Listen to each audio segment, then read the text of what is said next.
So I'm not gonna apologize, and I am going to own that this is who I am.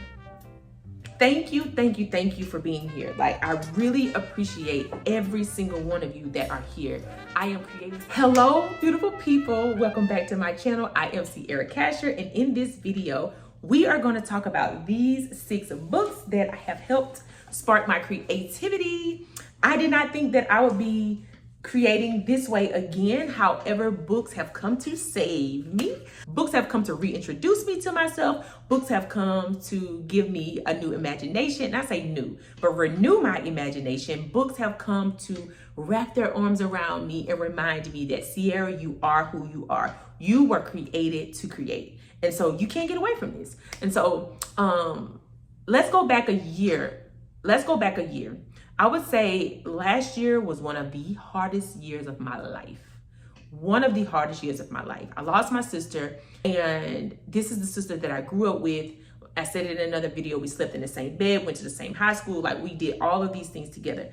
And she passed away. And when she passed away, for me, it was very heartbreaking, very hard, as you can imagine. Very hard, very much like talking to a therapist, very much praying a lot, very much leaning on my family a lot, very much leaning on my friends a lot, leaning on my husband, and surrounding myself with a lot of peace, and surrounding myself with people who allow me to just be who I was as I navigated that. Talking to people who would pour into me, and also praying a lot and feeling lost a lot. So it was a very tumultuous, however, a very gift-giving thing. Grief is gift-giving if you allow it to be.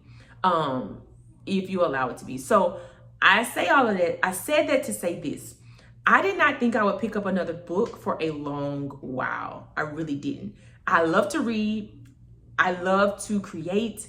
I like all things creativity. So reading is creative expression. Somebody went in their mind, pulled this story out, and put it on paper for us to consume. And I think that is beautiful. All forms of creating is just beautiful to me. And so as I was in my grief, I was journaling a lot. I was doodling, which is one of the ways I was using to cope, but also one of the ways I was using to express. And so as I put that down, I just didn't have anything else to say or anything else I wanted to draw. So then it led me to books again. So I was starting to go to the library a lot. And when I go to the library, I pick up by 5 or 6 books. At this time, I couldn't read no more than 15 pages. So as I've been able to navigate from all of the ways of creativity, so then that led me to reading children's books. I read like short stories. And then if I just didn't have capacity, I just didn't have capacity. So I didn't make myself read these books. And so as I was doing this, I told myself 1 book a month, Sierra. It could take me all month to read this book. It can take me all month to read a 100-page book. And I was being very lenient and very graceful with myself. And some books did take me that long to read, but my goal was 1 book a month because I wasn't creating anymore. But for me, creating is like breathing. And because creating is like breathing, I needed some form or some outlet. I did paint a little bit, but that was kind of cloudy as well. So reading was just a thing that was like a lifeline for me. So as I've been on this journey, again, I did not know that books would reintroduce me to myself. And so I want to share these books with you to just say to you, like, no matter where you are on your journey, reading is something that we all need. Reading is not this like, I'm better than you because I read things. No. There's things that you will not hear people say. There are things that people have taken years and years to learn that they have put in books for us to read. There's this quote, and I won't quote it exactly the way that it's said, but they say in this quote that if you want to hide something, then you want to put it in a book. So the things that you're looking for may just be in a book. The idea that you're looking for to help you to grow your business is probably in a book. The thing that's going to help you to navigate things with your children is probably in a book. You want to paint, you want to create, those ideas that are going to like clean your palette, if you will, those ideas that are going to come probably out of a book. You may get concepts from one book and concepts from one book and then birth something beautiful because of all of the things that you have read, right? And you may learn something in that process. You may learn that, hey, I don't actually like this type of food. I actually know something about another group of people that I would not have elsewise learned because I actually don't have any of this ethnicity of people in my life. You may like, oh, I've learned a little bit more about empathy by reading a book. Oh, I learned about what my daughter is actually going through as she's growing up, you know what I mean, without her mom. Or I've learned a lot of things about, you know, fathers and what fathers go through. There are a lot of things that you can learn just by reading a book. Okay, so that's just my foundation for this video. So as I have been navigating, let me get my notes because I have so much more I want to say, but we are going to stay focused. This first book I want to share with you is You Made a Fool of Death with Your Beauty. This book has sparked my creativity again and reintroduced me to myself. I've talked about it probably 2 other videos, but I'm going to keep talking about it. 3 things in this book. The age gap in this book, I thought that was super creative. I did not have the palette for it at first because I did have some judgments about it, but then I realized this girl is grieving. Not only is she grieving, this is not a real story. And if it is somebody's real life, it is what it is. It's not my life. They get to live their lives the way that they want to. So this stretched my mind. The dialogue in this book was very mature. It was very colorful. It was very expressive. That reintroduced me to myself. And the last thing in here was the descriptions. And I wrote down a page number because I want y'all to hear this. Aleem hid a smile and kept working. Small bowls whirling around him. Pans simmering on the stove behind him. Endless spoons dipped in several sauces. He kept passing Faye little morsels to taste. A small bowl of coffee bean granita, a piece of cassava pone with spiced chocolate ganache daubed on the plate, a spoonful of coconut lime sauce he had going on the stove, his hand cradled underneath in her. I'm gonna stop right there. But do you hear how descriptive that is? Like, I can see it, the morsels that he's letting her taste, the small coffee bean on the thing, the cassava pone. I don't even know what that is, but if I would just have to imagine, it is beautiful. But as I kept reading this, I was like, oh my goodness, this is so good. Like the descriptions, and that's just around cooking and like interacting in the kitchen. It gets better and better and better as you read through the book, because that's like maybe like halfway through the book that I'm reading. But this book reintroduced me to my creativity in a way that was like, oh my goodness, the descriptiveness in this book, the age gap and the dialogue, yes. Chef's kiss. Even and it is a pun is intended there because the guy in this book, one of the main male characters, is actually a chef. So that is book number 1. Book number 2 is Part of Your World. My husband and I are still reading it. We are almost there. We read last night, y'all. Oh my goodness. It was so good, but it also was some stuff that I was like, wait a minute. It was some stuff from like the beginning of the book that came back at the end of the book. If you've read it, then you know what I'm talking about. But I was like, wait a minute. She is having getting a grip on her heart, and you're gonna insert this hard scene too? Like, what are we doing here? So this book reintroduced me to my creativity. There was some analogies in this book about dragonflies. So let's go to that page. I wrote that page down. She went quiet for a moment. Must be a lot of change. It must. Dragonflies, I said, wiping my hands on a napkin. Though it's a little early for them, it's been kind of warm this spring. She squinted at them. There's so many. I leaned back on my hands. My grandma used to say that dragonflies mean change is coming. I love that analogy. Like, there's so many different analogies like that in this book that reminded me of, like, Sierra, you are this creative as well. Like, I love an analogy. I love an analogy. Like, if you can give me an analogy, I love an analogy. And it's gonna make a lot of sense when I share this other book with y'all.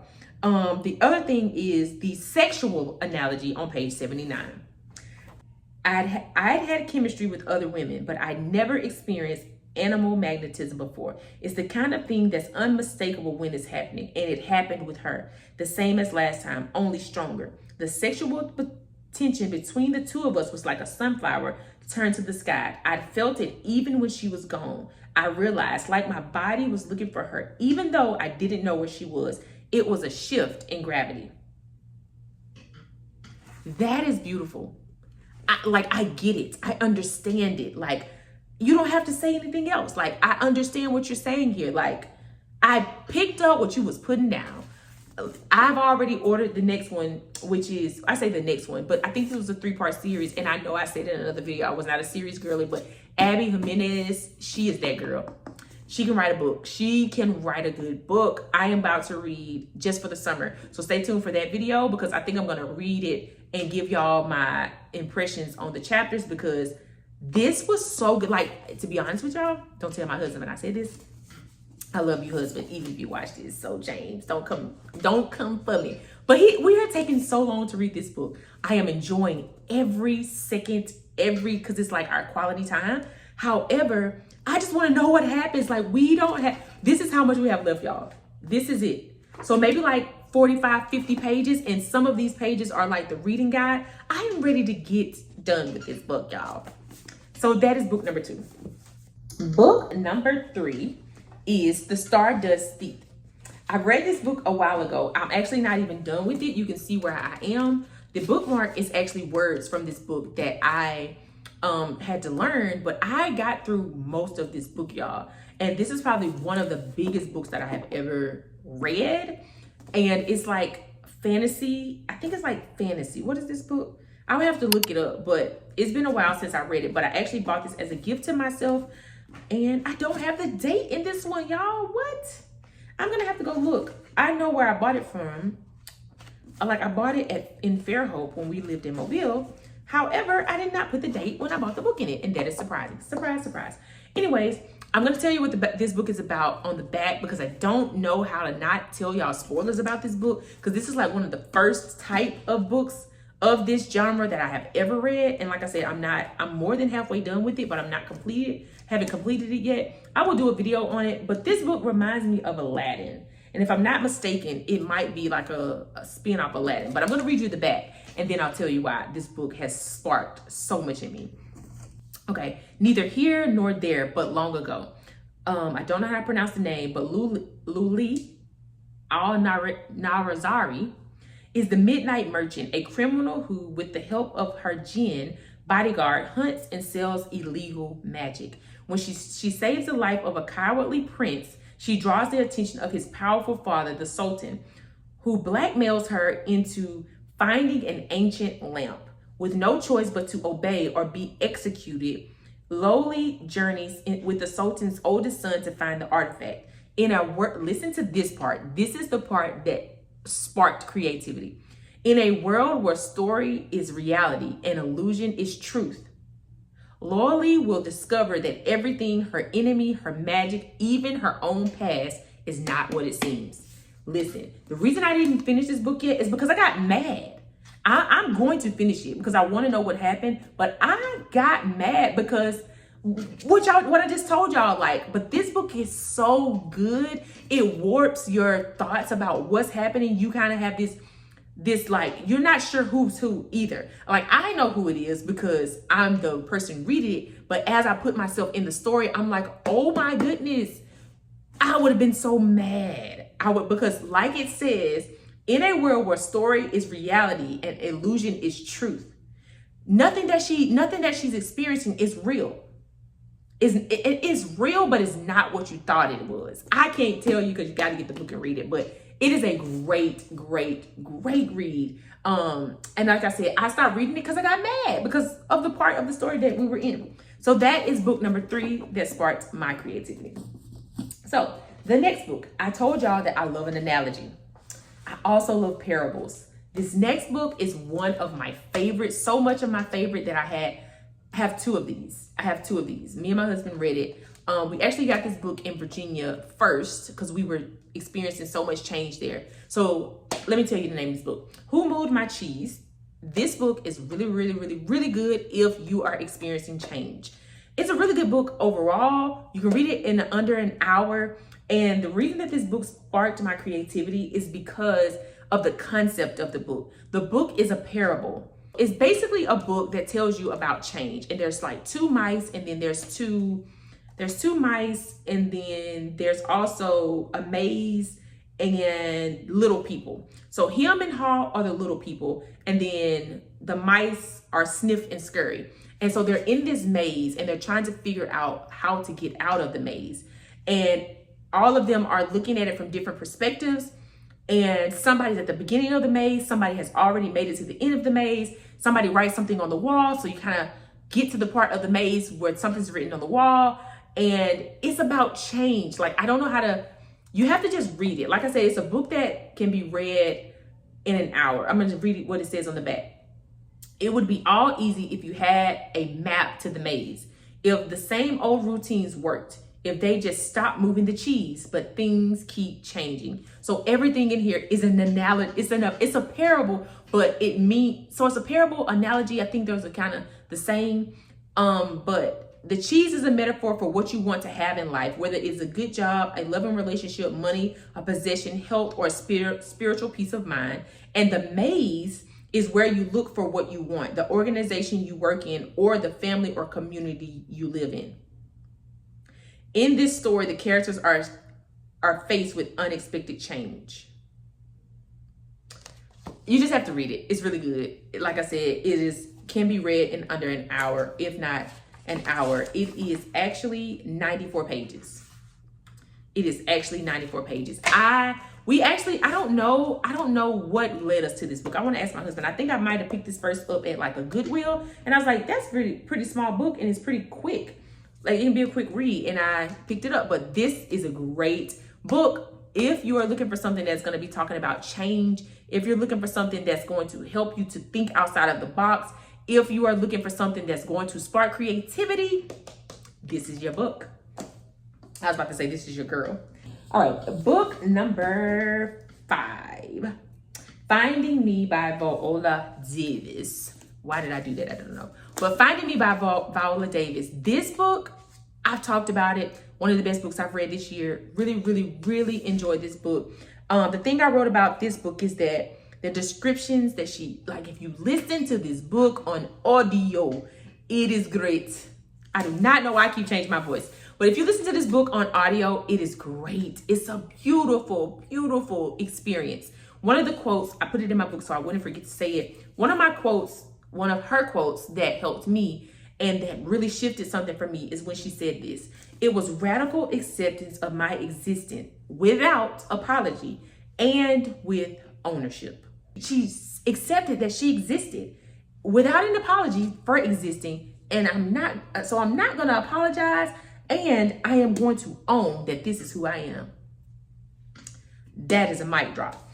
And then the other thing I wanted to say about this book is there was a scene about racism in here that was very descriptive. Like, she was experiencing something and she had experienced it in another season. And in that season, she wasn't prepared. When she went home and told her mom what had happened, her mama prepared her. And for me as a mom, I was like, oh, you got it. Like, it empowered me as a mom, but it also reminded me of my role as a mom and of the importance of seeing my child go through something very hard and getting her ready for it. She got her daughter ready, and what she experienced that first time when those kids were teasing her is not what she experienced the second time. She stood in her power. She stood in who she is, and she also had a particular object. You got to read the book she had a particular object in her pocket just in case they wanted to try her. Okay, just in case you ain't listening to me, I got something for you. And for me, that was something that was like, I think I am not a very violent person.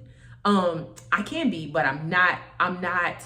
It's not the first. It takes a lot to get me there. You mess with my kids. That's all I'm gonna say. However, when it comes to me not being that violent, when I see it in books, when people are very adamant about making sure that their children are taken care of, first of all, children being taken care of is a big thing near and dear to my heart. But also too, when somebody is able to stand up for themselves and it requires them to show some self-defense. So I don't know if it is very violent that I'm trying to say, but like when there's self-defense involved, then for me is a thing that's like, oh, this is something that I'm going to probably remember in a book, because I think that because I did not feel protected in childhood, that's something when I read it in a book, I appreciate very much. Y'all the next to that, but I need to see it. And our very last book is the other book that I told you this year that I very, very, very much enjoyed, which is Finding My Way Out of Darkness by Brianna Michelle, A Story of Unconditional Love. Oh my goodness, I just realized these books are the same color. Wow. However, this book, and these are two books I really enjoy. Wow. For this book, I wrote down the dual point of views helped me in this book, like to spark some creativity in me. The dual point of view, like I hadn't read a book, and this is my first dual point of view book that I read this year. The Part of Your World would be my second, but the dual point of view sparked something in me. It's like, oh my goodness, I can hear about him and I can hear from her. Oh my goodness, yes, yes, yes. And then the plot twist at the end of this book threw me for a loop. I did not see it coming, and I was like, oh, when I create and when I paint, y'all, for those of you who don't know, I also am an artist. And so it's like, oh, I have these notes on paper. So when I'm getting ready to get back into my groove of creating in that way again, oh, these are things I'm going to come back to. These books have inspired something in me and lit a fire under me. Have some other things I want to get done first, but when I get ready to get the paint out, I'm going to have dual point of views. I'm going to have a plot twist. You're not going to see what I got coming. And the last thing I thought about in this book was the dialogue. The dialogue was very much appreciated. Appreciated from the standpoint that there was some mature conversations being had. There were prayers being shared. The friendship talks that they had, like there was some great dialogue that was had in this book. And so I don't know if I said that about Part of Your World, but Part of Your World has great dialogue as well. And for me, all 6 of these books have, so this is 3, all 6 of these books, 3. I'll just show them to y'all like this. All 6 of these books have, you will hear about all 6 of these books again. Like you will see them in some shape, form, or fashion. The way that they show, I don't know what's up with my chair, y'all, but it got a little squeaky. But you will hear about these books again. You remember, mark my words. All 6 of these you will see again in the sense of I'm either going to talk about them again because they have had so much impact on me, or you're going to hear me talk about them and I'm going to create some art around them because it has really inspired me. And so that is what I wanted to share in this video. I know if you go back and you have not watched the video where I talk about start a YouTube channel, I'm actually telling every single one of you thank you. So I want to say that here. Thank you, thank you, thank you for being here. Like, I really appreciate every single one of you that are here. I am creating something special for you all so that you can stay in connection with me. But if you do not know how to connect with me, as of this video, you can go and use my email address. My email address is usually in the show notes. In the bottom of this video, there's like the books that I've talked about in the video, what the video is about. And then there's usually, I don't know if I put my email address in there all the time. I might have to add it. I'm going to add my email address and you can just contact me there. But I am creating something for you all very special. I would like to get to know you all. So I'm going to be using the community page a little bit more as well so that we can build a real connection. And y'all can stay in contact with me. We can have a lot of conversations. I can start doing lives because I want to start doing lives over here as well. Yeah, I appreciate you for watching this video because I did not close it up properly.